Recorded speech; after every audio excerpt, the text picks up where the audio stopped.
Welcome to my YouTube channel, How to Browser. In this video, I'm going to show you how you can send documents on WhatsApp, how you can send your documents to your friends, and how you can do this. So it's very easy, guys. Make sure you watch this until the very end. It's just like the straightforward process. So now let's jump right into this video.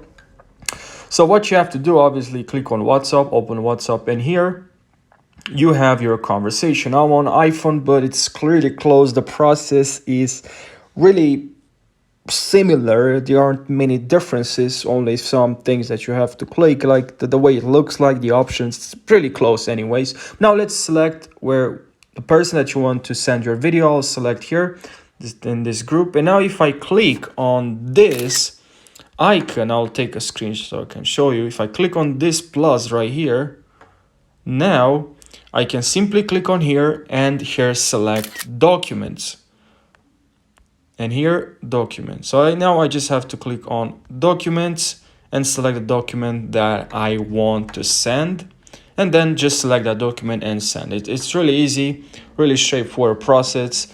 And if you also have other questions related to WhatsApp, let me know in the comments section. I'm really happy to create a tutorial for you. If you have any other questions, so please let me know in the comment section.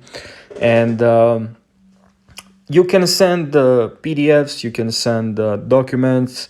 So it's very easy, guys. So I really hope you found this tutorial helpful. Make sure you subscribe for more, and I'll see you in the next video. Take care.